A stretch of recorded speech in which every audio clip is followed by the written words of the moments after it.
Hello everyone, welcome to Gyandhan education. Gyandhan education के इस YouTube platform पे आपका हार्दिक स्वागत है, अभिनंदन है। दोस्तों, ये वीडियो बहुत ही इम्पोर्टेंट होने वाला है उन सभी मेरे भाइयों एवं बहनों के लिए जिनका डीएलएड एग्ज़ाम 2025 का फर्स्ट ईयर का एग्ज़ाम होने वाला है। ये वीडियो उन लोगों के लिए बहुत इम्पोर्टेंट होने वाला है। कृपया वही लोग इन वीडियो को देखें जिनका डीएलएड एग्ज़ाम फर्स्ट ईयर का होने वाला है। वो मेरे भाइयों में यह वीडियो उन मेरे भाइयों के लिए इम्पोर्टेंट नहीं होने वाला है जो रेलवे, बैंकिंग और एसएससी एग्ज़ाम की तैयारी करते हैं। उनके लिए कतई इम्पोर्टेंट नहीं है। दोस्तों, आपके लिए ये वीडियो टाइम बर्बादी हो सकती है। कृपया आप इसी वीडियो को ना देखें। तो मेरे भाई एवं बहनों, जिनका डीएलएड एग्ज़ाम 2025 फर्स्ट सेमेस्टर का होने वाला है, जो कि 21 जून 2025 से स्टार्ट होने वाला है, जो कि दोनों पालियों में शुरू होगा मेरे भाइयों। तो इस एग्ज़ाम के रिगार्डिंग हम लोग इस वीडियो के माध्यम से यह समझने का प्रयत्न करेंगे कि मेरा एग्ज़ाम जो होने वाला है वे टोटल 12 सब्जेक्ट का एग्ज़ाम होने वाला है। उस 12 सब्जेक्ट में कौन सा इम्पोर्टेंट सब्जेक्ट कितना इम्पोर्टेंट है और कितना मार्क्स का है, इस चीज़ पे हम लोग चर्चा करेंगे। उसके बाद पूरा कंप्लीट सिलेबस चर्चा करने के बाद हम लोग इस टॉपिक पे चर्चा करेंगे कि एग्ज़ाम में हमें किस प्रकार जाना है, कब जाना है और क्या क्या लेकर जाना है, किस प्रकार की सावधानी को बरतना है, और एग्ज़ाम में चोरी चलेगा या नहीं चलेगा, किस चीज़ें है, डर का माहौल है कि नहीं है, इस चीज़ को डरना नहीं है, इस चीज़ पर चर्चा करेंगे। और लास्ट में हम लोग आंसर राइटिंग के बारे में भी चर्चा करेंगे। दोस्तों, तो वीडियो कृपया ध्यान से देखें और यदि आप चैनल को सब्सक्राइब नहीं किए हैं तो कृपया सब्सक्राइब कर दें। इसी तरह के इन्फॉर्मेटिव वीडियो हम इस चैनल पर लाते रहेंगे। कृपया इसको सब्सक्राइब कर दें। तो चलिए, सबसे पहले हम लोग सिलेबस डिस्कशन करने का प्रयत्न करेंगे मेरे भाइयों एवं बहनों। तो जैसा कि आप सब जानते हैं कि डीएलएड फर्स्ट ईयर में हमें 12 सब्जेक्ट दिए जाते हैं। 12 सब्जेक्ट जो अलग अलग मार्क्स के होते हैं, जिनका एग्ज़ाम हमें लिया जाने वाला है 21 जून से, जो कि दोनों पालियों में लिया जाएगा। तो हम लोग बात करते हैं सबसे पहले एक एक करके F1 से बात करते हैं। F1 जो पहला सब्जेक्ट है उसका नाम F1 है, जो कि इसका नाम F1 है। इसके पूरा फुल फॉर्म की बात करें तो समाज, शिक्षा और पाठ्यक्रम की समझ है, जो कि हमें टोटल मार्क्स 100 मार्क्स का होगा और उसमें एग्ज़ाम जो लिया जाएगा 70 मार्क का एग्ज़ाम लिया जाएगा। कितने मार्क का एग्ज़ाम लिया जाएगा? 70 मार्क का एग्ज़ाम लिया जाएगा। और 30 मार्क्स हमें इंटरनली अपने एक्टिविटीज़ और असाइनमेंट जो बनाए हैं वो स्कूल द्वारा, महाविद्यालय द्वारा दिया जाएगा, जहाँ हम लोग एडमिशन लिए हैं। उसके बाद बात करें तो उसके बाद F2, उसके बाद F2 जो कि वो भी अपने आप में 100 नंबर का एग्ज़ाम होने वाला है और हमें एग्ज़ाम देना है, उसमें 70 नंबर का एग्ज़ाम देना है और 30 नंबर हमें कॉलेज द्वारा प्रदान किया जाएगा। 30 नंबर हमें कॉलेज द्वारा प्रदान किया जाए, जो कि असाइनमेंट के द्वारा और हमारे एक्टिविटीज़ के द्वारा दिया जाएगा। और 70 नंबर का हम लोग एग्ज़ाम देंगे। इस विषय का नाम है बचपन और बाल विकास। आगे बात करते हैं F3 के बारे में। F3 भी 100 नंबर का होने वाला है, जिसमें एग्ज़ाम हमें टोटल मार्क F3 का 100 नंबर का होगा और एग्ज़ाम हम लोग 70 नंबर का देंगे और 30 नंबर हमें इंटरनल स्कूल द्वारा दिया जाएगा हमारे एक्टिविटीज़ के आधार पर।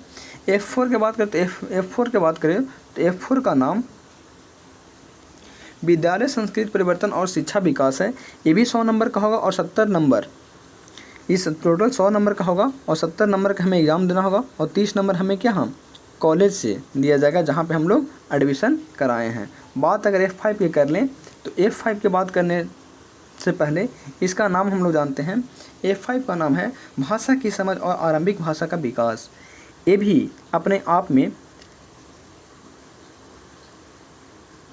उतना इम्पोर्टेंट तो नहीं है, बट ये भी 50 नंबर का, टोटल मार्क्स 50 नंबर का होगा, जिसमें 35 मार्क्स का हमें एग्ज़ाम देना होगा और 15 मार्क्स हमें कॉलेज, स्कूल, महाविद्यालय द्वारा दिया जाएगा। ठीक है। उसके बाद F6 जिसका नाम है शिक्षा में जेंडर और समावेशी प्रवेश, ठीक है। तो F6 ये भी 50 नंबर का होगा और 35 मार्क्स का हमें एग्ज़ाम देना होगा और 15 मार्क्स हमें कॉलेज द्वारा प्रदान किया जाएगा। बात अगर F7 की करते हैं, F7 भी अपने आप में ठीक है, 50 नंबर का टोटल मार्क्स 50 नंबर का होगा और 35 मार्क्स का हमें एग्ज़ाम देना होगा और 15 मार्क्स हमें कॉलेज द्वारा प्रदान किया जाएगा। F8 की बात करें तो F8 का नाम हिंदी और प्रशिक्षण शास्त्र है, मतलब प्राथमिक स्तर के लिए। तो F8 भी 50 नंबर का होगा, F8 भी 50 नंबर का होगा, 35 मार्क्स का एग्ज़ाम होगा और 15 मार्क्स हमें स्कूल द्वारा प्रदान किया जाएगा। F8 F9 भी 50 नंबर का होगा और 35 मार्क्स का हमें एग्ज़ाम लिया जाएगा और 15 मार्क्स हमें स्कूल द्वारा दिया जाएगा। ठीक उसी प्रकार F10 जो कि 50 टोटल मार्क्स 50 नंबर का होगा और 35 मार्क्स का एग्ज़ाम लिया जाएगा और 15 मार्क्स हमें स्कूल द्वारा दिया जाएगा। आगे बात करते हैं F11।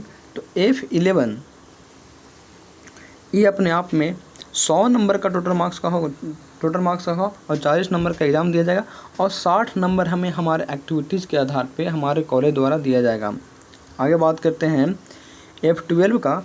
तो F12 जो कि 100 टोटल 100 मार्क्स का होगा, जिसमें 40 मार्क्स का ही एग्ज़ाम लिया जाएगा और 60 मार्क्स हमें अपने कॉलेज महाविद्यालय स्कूल जहाँ पे हम लोग एडमिशन कराए हैं वहाँ से 60 नंबर हमें हमारे असाइनमेंट और हमारे एक्टिविटीज़ के आधार पर दिया जाएगा। इस चीज़ को आप लोग ध्यान रखिएगा, इसमें इसलिए बोलते हैं कॉलेज में भी परफॉर्म करना अच्छा होता है।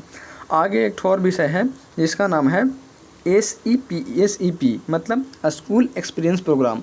आप अपने कॉलेज में कितना अच्छा परफॉर्म किए हैं, कितना अच्छा व्यवहार है आपका, किस प्रकार के आप परफॉर्म किए हैं, एक्टिविटीज़ करते हैं, इस आधार पे भी आप एक तरह का मतलब एग्ज़ाम तो नहीं लिया जाएगा, लेकिन आपके एक्टिविटीज़ के आधार पर 100 नंबर का एग्ज़ाम एक भी होता है जो कि एग्ज़ाम नहीं लिया जाएगा, विदाउट एग्ज़ाम का 100 नंबर दिया जाता है। तो इस चीज़ का ख्याल रखें। अगर बात टोटल मार्क्स करते हैं तो टोटल मार्क्स 100 नंबर का है। तो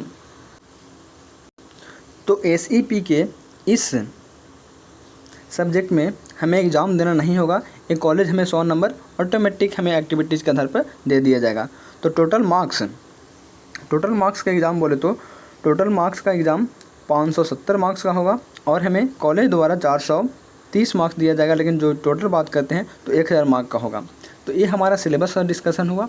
आगे हम लोग बात करते हैं कि जो मेरा एग्ज़ाम होने वाला है 21 जून से लेकर वो 27 जून तक दोनों पालियों में होने वाला है, इस चीज़ का हमें ध्यान देना चाहिए।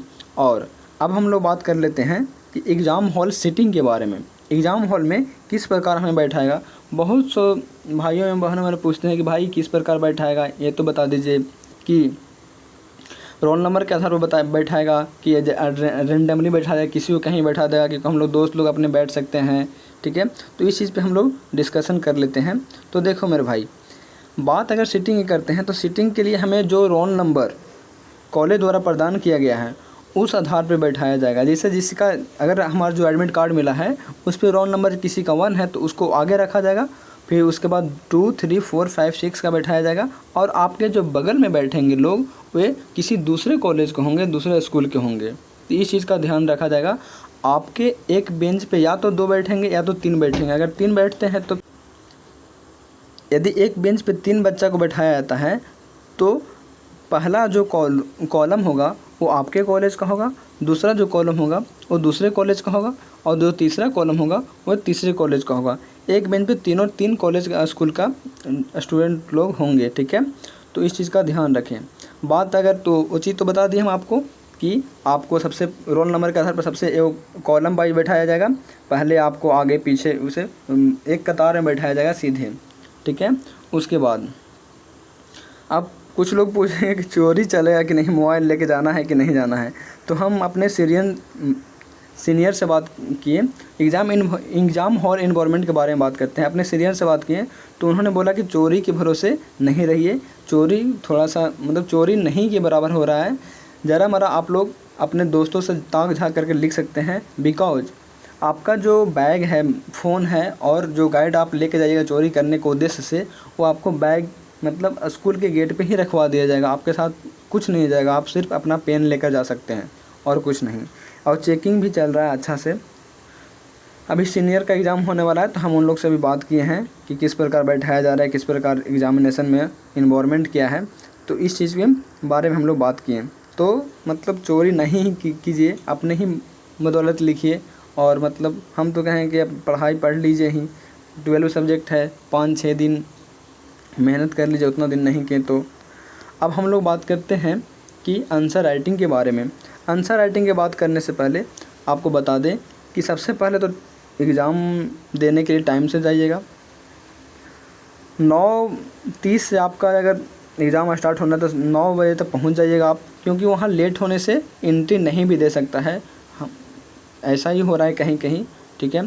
तो और एग्ज़ाम में किस प्रकार लिखना है उसके बारे में सबसे पहले तो आप 2 पेन, एक ब्लैक पेन और एक ब्लू पेन ले लीजिएगा। और उसके बाद राइटिंग अच्छा से बैठा कर लिखिएगा, क्योंकि राइटिंग पे ही नंबर दिया जाता है। ज़्यादा से ज़्यादा मार्क्स ग्रहण करने के लिए आपको राइटिंग ही ठीक होना चाहिए। और उसके बाद जो आप आंसर क्वेश्चन लिखिएगा, क्वेश्चन का आंसर लिखने बाद क्वेश्चंस नहीं लिखना है, क्वेश्चन आंसर डायरेक्ट लिखना है। और ब्लैक पेन का यूज़ आप हेडलाइन देने के लिए कीजिएगा, और आप आंसर जो लिखिएगा ब्लू पेन से लिखिएगा, ठीक है। तो आई होप कि सभी बिंदुओं पर चर्चा हमने बहुत अच्छा से किया। अगर वीडियो आपको इन्फॉर्मेटिव लगा हो तो आप इसको अपने भाइयों एवं बहनों में शेयर कीजिए। और कुछ वीडियो में त्रुटि हुआ हो तो हम इसके लिए क्षमा चाहते हैं। ये वीडियो पहली बार हम रिकॉर्ड कर रहे हैं, कुछ त्रुटियां हो सकती है। बाकी इसको शेयर कीजिए, लाइक कीजिए, और नया है तो चैनल को सब्सक्राइब कीजिए। थैंक यू सो मच मेरे भाइयों एवं बहनों।